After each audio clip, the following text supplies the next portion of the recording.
Welcome back. Bulletin का आगाज करेंगे और बड़ी खबर आपको देंगे। हसास इदारों और कस्टम की बड़ी कार्रवाई।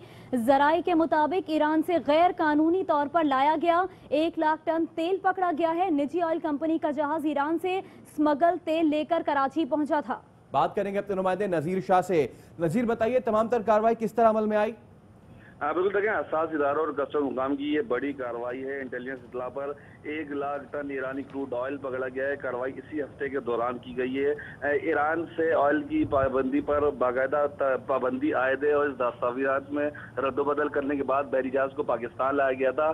जराये के मुताबिक स्मगल होने वाला क्रूड ऑयल अब कस्टम हुकाम के कब्जे में है और अहम इंकशाफ करते हुए ये भी बताया गया कि इस पूरे मामले में वजारत पेट्रोलियम की इंतहाई अहम शख्सियत भी मुलव्वस है। जबकि हसास इदारे ने कार्रवाई के एक हफ्ते बाद ही निजी पेट्रोलियम कंपनी के दफातर में 3 से 4 मरतबा छापामार कार्रवाइयाँ की भी हैं और इसके अलावा मुफस्सिल एक रिपोर्ट भी तैयार की है। और निजी ऑयल कंपनी के बारे में बताया जा रहा है, चूँकि जो ईरानी तेल है वो आधी से भी कम कीमत पर पाकिस्तान में मिलता है, तो इसीलिए इसको स्मगल करके इस तरीके से लाया गया था। लेकिन कस्टम हुकाम और हसास इदारों ने इंटेलिजेंस इतला पर यह बड़ी कार्रवाई की और कार्रवाई करते हुए 1 लाख टन से ज्यादा क्रूड ऑयल को कब्जे में ले लिया। जी नजीर, बड़ी अहम खबर से आप आगाह कर रहे हैं। हसास इदारों और कस्टम्स की बड़ी कार्रवाई। ईरान से गैर कानूनी तौर पर लाया गया 1 लाख टन क्रूड ऑयल पकड़ा गया है। निजी ऑयल कंपनी का जहाज ईरान से स्मगल तेल लेकर कराची पहुंचा था। जहाज निजी ऑयल कंपनी के SPM पर लग भी गया था। जराये का कहना है कि खुफिया इत्तलात मिलने पर इदारों ने कार्रवाई की। स्मगल तेल लाने वाला जहाज कस्टम हुकाम के कब्जे में है। ईरान से ऑयल की तिजारत पर पाबंदी है, लेकिन दस्तावेजात में सफरी दस्तावेजात में रद्दोबदल करके बहरी जहाज को पाकिस्तान लाया गया और ईरान से स्मगल तेल आधी से भी कम कीमत पर मिलता है। जराये के मुताबिक निजी ऑयल कंपनी के साथ वजारत पेट्रोलियम का आला ओहदेदार भी मुलव्विस है। हसास इदारे निजी ऑयल कंपनी के दफ्तर पर भी मुतादिद छापे मार चुके हैं। बिल्कुल बड़ी खबर आपको दे रहे हैं, इसी पर हम बात करेंगे। सीनियर एंकर पर्सन अरशद शरीफ साहब भी हमारे साथ मौजूद हैं। अरशद शरीफ साहब, हसास इदारों की बड़ी कार्रवाई और कस्टम ने भी साथ ये कार्रवाई की है। गैर कानूनी तौर पर जो तेल लाया जा रहा था उसको पकड़ लिया गया है और सबसे अहम बात इसमें यह है कि वजारत पेट्रोलियम का भी गठजोड़ पकड़ा गया है निजी ऑयल कंपनी के साथ।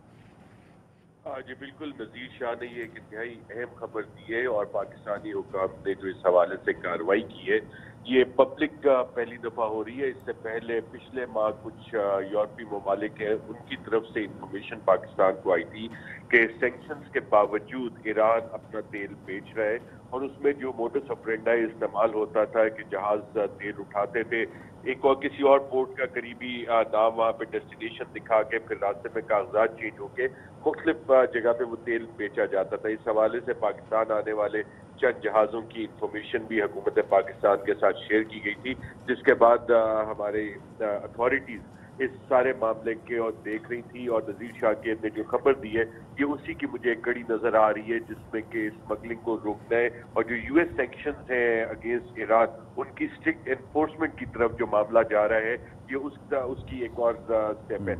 इसमें मिनिस्ट्री ऑफ पेट्रोलियम इस वक्त एक वजीर आजम ने कमीशन ऑफ इंक्वायरी भी बनाया हुआ है कि जो मार्च अप्रैल में कीमतें कम हुई थी आलमी मंडी में, उस वक्त भी इतलात ये है कि कुछ इस तरह की शिपमेंट्स बुक हुई थी, लेकिन बीच में आके उनको स्टोर किया गया ओपन सीज पे और फिर लाया गया और प्रॉफिट कमाया गया। तो ये कमीशन ऑफ इंक्वायरी उसमें मिनिस्ट्री ऑफ ऑयल के जो ऑफिशियल्स हैं और शायद एक आधे वजीर आजम की काबीना के SAPM है, उनके जो मीटिंग्स उन्होंने की थी ऑयल मार्केटिंग कंपनीज के साथ, उस रोल को भी देखेगा।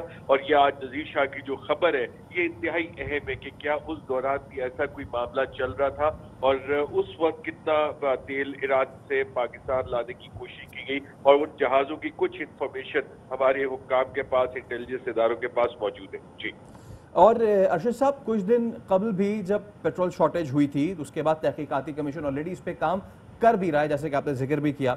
उस वक्त जो वजारत पेट्रोलियम थी उसने मलबा डाला था निजी कंपनीज पे, निजी कंपनीज ने मलबा डाला था फिर वजारत पेट्रोलियम पे। अब जो ये चीज़ खुल के सामने आई है इसमें वजारत पेट्रोलियम में की जो कुछ अहम शख्सियात है वो भी इसमें मुलव्विस है और निजी ऑयल कंपनी का तो ये पकड़ा गया है। तो दोनों का कुछ शख्सियात वजारत पेट्रोलियम से और निजी ऑयल कंपनी का आपस में गठजोड़ भी यहाँ पे बेनकाब होता है। جی بالکل، نذیر شاہ اس پہ میرا خیال کام کر بھی رہے، اور میرے جہاں تک معلومات ہے شاید نذیر شاہ کو یہ معلوم بھی ہوگا کہ جس نجی آئل کمپنی کا بھی نام نہیں بتایا جا رہا، اس میں وزارت آئل کی ایک اہم شخصیت، ان کے قریبی رشتہ دار اس میں کام کرتے ہیں ایک اہم عہدے پہ، اور اس حوالے سے ایک جو فیسیلیٹیشن ہے، ملی بھگت ہے، وہ نہ صرف یہ والی نجی آئل کمپنی بلکہ ایک دو اور نجی آئل کمپنیز اور وزارت آئل پیٹرولیم کے اعلیٰ ترین افسران کی اس میں ملی بھگت کی طرف کافی ساری چیزیں پوائنٹ آؤٹ کرتی ہیں، اور اس میں لیگل کور بھی بعض جگہ پہ دیا ہوا ہے کہ ریفائنریز پہ جو حکومت پاکستان کے ریپرزینٹیٹو ہیں وہ بطور چیئرمین یا ڈائریکٹر بیٹھے ہوتے ہیں، اور ایک تو وہاں پہ آپ کو تنخواہیں کافی زیادہ ملتی ہیں، پھر اوورسیز ٹرپس جو آپ کے ہوتے ہیں اس میں یہ آئل مارکیٹنگ کمپنیز کافی حد تک فیسیلیٹیٹ کرتی ہیں، اور فیسیلیٹیشن میں بہت ساری چیزیں آ جاتی ہیں، تو اگر اس کی ایک صاف شفاف انکوائری اور تحقیقات کی جائے تو منسٹری آف پیٹرولیم میں ایسے آپ کو اشخاص نکلیں گے کہ جو کہ نہ صرف جو کمیشن آف انکوائری جس چیز کو دیکھ رہے ہیں ان کے ڈائریکٹ نام آپ کو سامنے آنے کے کافی حد تک امکانات ہیں۔ بالکل، تو ارشد شریف صاحب آپ اپنے تجزیے سے آگاہ کر رہے تھے۔ نذیر شاہ آپ یہ بڑی خبر لے کے آئے کہ حساس اداروں اور کسٹمز نے کی ہے یہ بڑی کارروائی، اور ایران سے غیر قانونی طور پر لایا گیا 1,00,000 ٹن کروڈ آئل پکڑ لیا گیا ہے۔ نجی آئل کمپنی کا جہاز ایران سے اسمگل تیل لے کر کراچی پہنچا تھا، اور نجی آئل کمپنی کے ایس پی ایم پر بھی لگ گیا تھا یہ جہاز۔ خفیہ اطلاعات ملنے پر اداروں نے کارروائی کی، اسمگل تیل لانے والا جہاز کسٹم حکام کے قبضے میں ہے۔ اور ابھی براہ راست آپ کو لاہور لیے چلیں گے جہاں پر نون لیگی رہنما احسان اقبال پریس کانفرنس کر رہے ہیں۔ عمران احمد نیازی صاحب، میں آپ سے سوال کرنا چاہتا ہوں کہ آپ سے این آر او مانگ کون رہا ہے؟ کس نے آپ سے این آر او مانگا ہے؟ ہم نے جیلیں کاٹی ہیں، جیلوں کے لیے تیار ہیں، لیکن آپ سے این آر او نہیں مانگا۔ ہم اپنے اصولوں پر کھڑے رہیں گے، آپ کی ناکامیوں کو لوگوں کے سامنے بیان کرتے رہیں گے، اس ملک میں آئین اور جمہوریت کی جنگ لڑتے رہیں گے۔ جیلیں ہمیں ڈرا نہیں سکتی۔